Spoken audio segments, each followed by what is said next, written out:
Coucou, mbote na balandinyo, c'est la grande découverte. J'espère que vous avez bien bandeko boko tabo liker, bo partager, bo s'abonner kaka ndenge toyokanaka, kaka ndenge ezalaka la famille.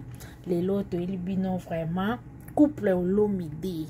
Bandeko bomonaki Koffi Olomide na Cindy Leker. Ba utaye ko sala déplacement na bango kolongwa Kinshasa. Ba bandai ko kende destination ezalaki na Europe. Alors bakendaki kosala nini tomoni Koffi Olomide alobaki bakendaki makambo ko eza privé makambo privé ebimi nango na mpwasa yango bomoni en tout cas ok bakendaki nde libala ya nièce na ye o azali bongo mwana ya mama Rufa na kombo ya Nadege. Donc Koffi Olomide akendaki nde libala ya nièce na ye na kombo ya Nadege. Azalaki na madame na epe Cindy Leker accompagnaki ye bakendaki elongo touti komona basi bakomaki e lelo ezalaki jour ya fête ya nièce ya Koffi Olomide o aza na kombo ya Nadege mwana ya mama Rufa.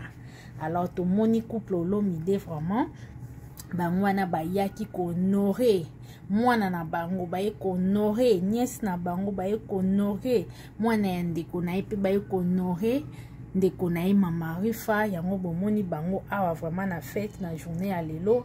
En tout cas esengo ezalaki makasi komona Koffi Olomide, Cindy Leker, mama Rufa na bandeko mosusu bazalaki wana. En tout cas eza facilité, eza vraiment esengo soki oza na fête moko boye komona ndeko na ya star aye na fête na yo, quelle considération. En tout cas esali na ye moko Nadege esengo mingi, esali pe ndeko na biso mama Rufa esengo mingi. Bandeko mama Rufa aza na esengo ya kosakana te komona ndeko na ye ndenge asali déplacement ya kobuta Kinshasa koya ti na Europe place bazali. En tout cas eza facilité amo yo ki esengo makasi bandeko salaka lokola yo ndeko na ya star andimi ko déplacer aya na fête ya mwana na yesala ndenge nini polo baki salo mabe se koza mutema mabe me na muto nyonso aza na mutema malamu olubaka ka. En tout cas esali esengo ya kosakana te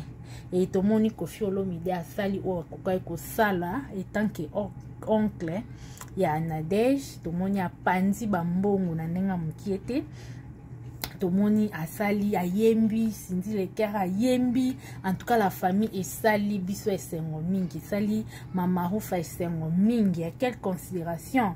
En tout cas noko moko ya bajete komona Koffi Olomide o nyonso asali pona mwana nkasi na ye.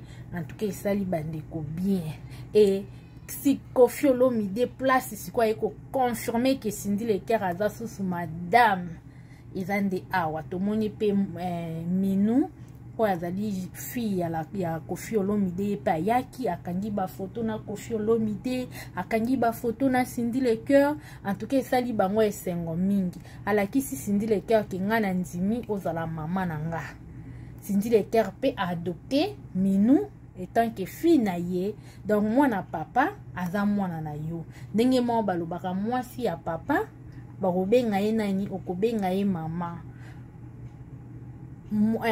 mobali ya mama okobenga ye nani okobenga ye papa, oza na choix te. Donc Minou yango wana asali abengi mwasi ya papa mama yango bomoni azo seka aza toujours pembe na Koffi Olomide azo luka bakanga ba photo. Pourquoi? Parce que ayoki esengo wana ya kozala pembeni ya papa na ye na mama na ye o azali mama Cindy Leker. Bientôt là tozela pe bébé Cindy bébé Olomide et ça la batu bien o azala pe petite sœur ya Didi Stone, ce qui parle à la petit frère, ce qui parle à la petite sœur.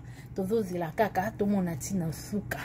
En tout cas tomoni Koffi Olomide abini na Cindy Leker, abini vraiment na Cindy Leker comme papa et maman. En tout cas esali ba mélomane bato balingaka Koffi Olomide ba Koffiette na ba Koffifil. Je crois bien que mon vidéo ya maman na bino na papa na bino Koffi Olomide esali bino vraiment bien. En tout cas mama Rufa journal lelo eleki bien makasi komona ndeko na ndenga yeko fêter pour na libala ya mwana na ye aye ko soutenir ye. En tout cas ça dit bien. Voilà message to yela ki bino ya mwana na mokolo lelo.